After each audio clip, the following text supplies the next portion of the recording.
Welcome back to the channel, everybody. This is FlatsClass University. I'm Captain C.A. Richardson. I'm a 25-year pro guide that lives here in Florida. I've also been coaching clients and students through FlatsClass Television for the last 19 years. Today's lesson, I'm going to teach you the difference between structure and focus on that versus cover, because there's a distinct difference in the two terms. Structure is more of the bottom or sea bottom topography that offers features that allow fish to transition or travel between places. It also allows them to feed, drives their spawning habits, and in many cases even regulates their temperature. Cover, on the other hand, are places where they hunt and hide, or they use to hunt and hide. Piers, docks, I'm going to say mangrove roots, seagrass, things like that. So I'll teach you the difference, and we're going to go in a deep dive on some satellite overlays on one of my favorite places to fish on the west coast of Florida, and that's Anclote Key. So without further ado, let's dive in. Like I said in the intro, I've been fishing Anclote Key for about 40 years. And it has every element of inshore structure that I can think of, just about. And it's a great example to share with all of you for this lesson. At Anclote Key, you can catch big speckled trout, tailing redfish all through the winter and early spring. Then transition into beach snook and the tarpon migration from late spring all the way through summer. When fall returns, it's back to chasing schools of redfish on the shallow flats and bars. So let's take a more macro look at each part of the key and what structure is in that zone. At the top of the chart, you will see a pass or an inlet.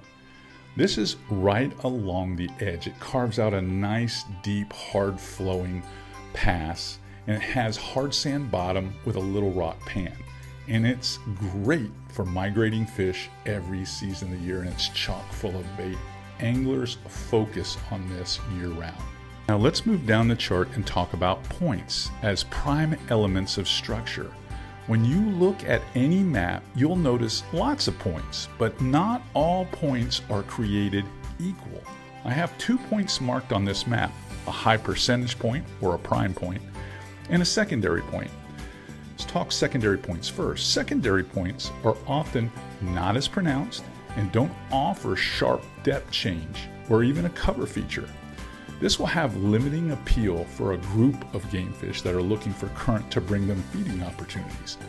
But it still may provide an ambush chance for a single gamefish or a lesser gamefish in physical size.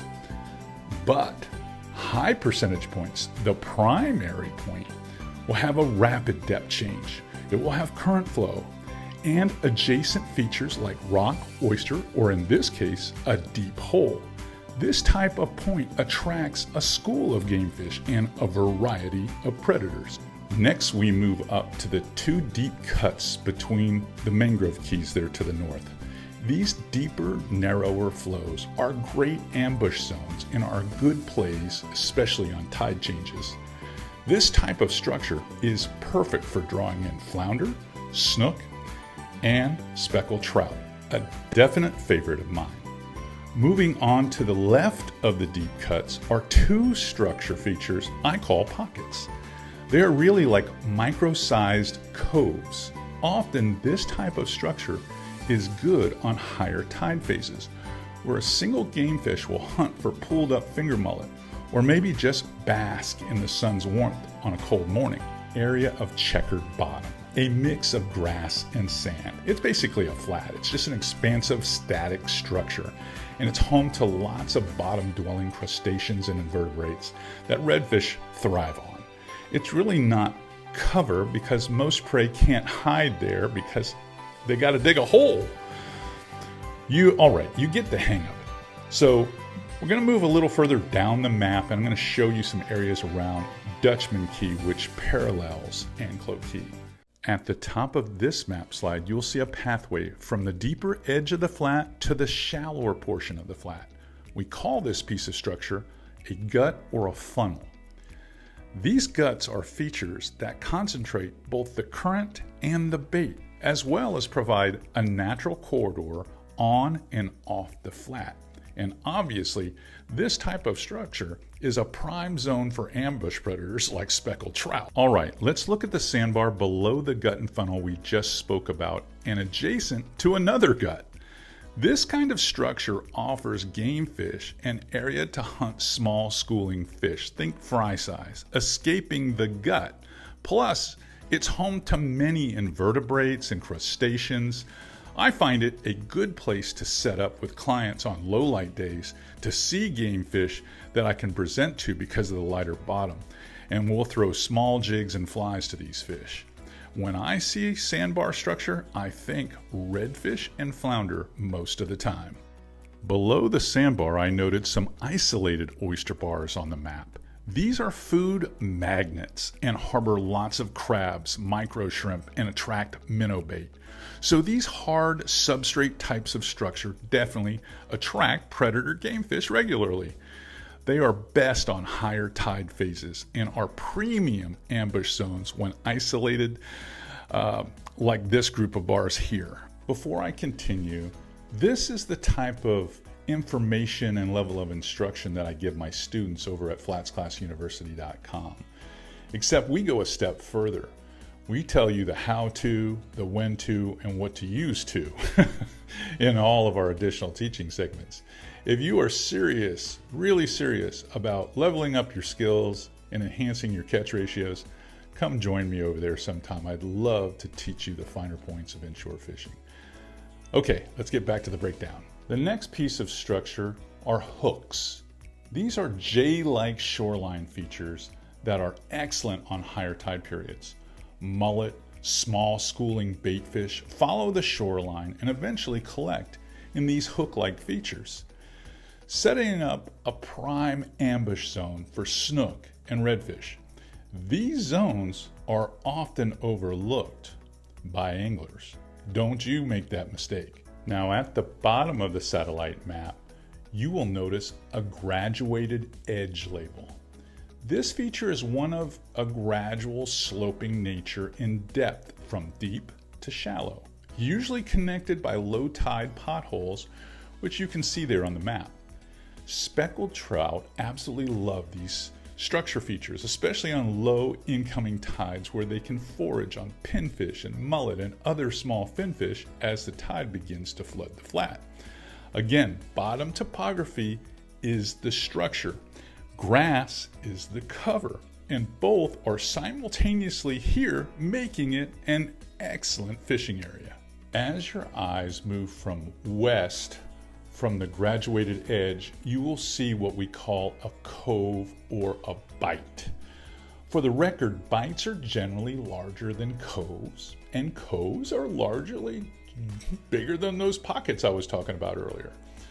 These topo structure zones generally see plenty of pressure because anglers of all skill levels recognize these as fishy areas. But the real trick is to learn the spot within a spot in these coves. Look for a deeper corner, an isolated oyster bar, or a drain coming out from underneath the mangrove shoreline. That's key. I'm giving away a lot, but I've got even more juicy tidbits of advice coming up in this next map overlay. Now closely look at the upper left of this map where I labeled an area of structure called a trough. It's uniquely different than a gut because it's not a pathway from the outside edge of the flat to the shallow zone. Instead, it acts as a giant elongated pothole that both bait fish and game fish fall into on lower tide phases, or even on high barometric pressure where they're looking to equalize. You can imagine this would be an area of structure that should get your attention and pay dividends on the right days. Okay, moving down the map below the trough, I made a notation about larger potholes, which happen to be at the end of a gut or funnel feature that leads to the outside edge of the flat. This is an awesome piece of structure because it's the last deeper depth before moving up on a shallow flat. If If you ask me, that's some prime real estate for Gamefish. And I know that because I've been there. Okay, much more to learn, so stay with me because some of the best structure is at the end of the video. Let's talk about this big highlighted area labeled grass flats with potholes. Flats are probably what anglers target the most when looking for redfish and trout. And that's because seagrass is the most plentiful cover in the region and holds tons of forage. Think of it as a grocery store. The issue you have with a really big zone like this is the gamefish could be anywhere in it. So you have to target the structure within the grass flat. That is going to be primarily potholes of varying depths and sizes that gamefish utilize to ambush prey. But other structure within that flat could be ambush points as well, such as isolated micro shell bars, old prop scars. I'm going to say even little limestone rocky shelves that are out there. Generally speaking, you have to cover water in these types of structure zones to be uber successful. Finally, on this overlay, we will look at that main rounded point on the edge of the flat. It has a hard white sandbar that defines it, telling you current is relevant here. These big main rounded points may not be very deep, usually under 6 feet, but most of the time, this type of structure is home to big speckled trout. And even cobia are attracted to this type of structure. It's edge structure and it outlines the flat. Now let's move on to the next map. I'm going to start here at the very southern tip of Anclote Key. This is a very unique area, and it's one of the reasons I chose Anclote Key because it has so much diverse structure. All right, the lagoon, let's start with that one right there. It's a shallow body of water, and it's surrounded on all sides, and the opening or the drain is cut off usually by bars or land. That's what defines a lagoon in general. These types of structure zones usually harbor crabs, invertebrates, fry minnows, no real big fish unless there's some unusual high tide. But gamefish see the value in them, especially when the lagoon drains on particularly high tides or wind directions. Which is the segue into the next label, which is drains. Drains are a structure that allow backwater ponds or lagoons to pull forage through for predators like redfish and snook and flounder, ladyfish, etc. You can see how this drain feature runs from the south end of the lagoon all the way to the east, nearly to the drop-off, which is another bridge to my next point of structure. Drop-offs are a deeper form of structure. Generally, they're over 10 feet deep and oftentimes 20 feet deep. And they're home to larger predators because the current is strong there. That's what carved out that depth, especially when they're in close proximity to such shallow flats like in this map section here. I call them the drive-through windows for big snook, bull redfish, doormat flounder, and even tarpon in the summertime. Here's the final piece of structure to talk about at Anclote Key. And then I will give you a bonus overlay from the Anclote River mouth. And that's the beachhead. On the Gulf side of the key, the beach structure is the most defined edge for this large key island. And lots of gamefish use it to hunt for prey. My favorite feature of the beach has got to be the swash channels that run right along the sandy edge of the beach. Both prey and predator patrol the swash channels, which makes this an excellent zone for anglers to target. You'll catch whiting, flounder, snook, jacks, literally everything in this type of structure feature. And on the outside bars and breaks at the beach, there will be plenty of opportunities to jump a tarpon, run into a school of mackerel, or catch a huge shark. All right, let's look at the bonus satellite overlay of the Anclote River mouth. But before you go, please like and subscribe to our channel. It really helps us with the algorithm here at YouTube. Here's your bonus satellite map. Let's tackle the shoals as the first structure element in the overlay. The difference between shoals and sandbars is that shoals are generally much longer in length. This is one outlining the main channel going in and out of the Anclote River. As a structure feature, shoals are attractive to schooling game fish that can trap bait against the shoal, especially on strong flows.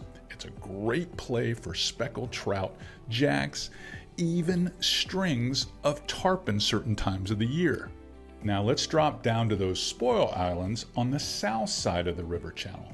They offer anglers great structure very close to deep water, which is key for catching larger speckled trout, snook, and because current and structure collide here, obviously big flounder.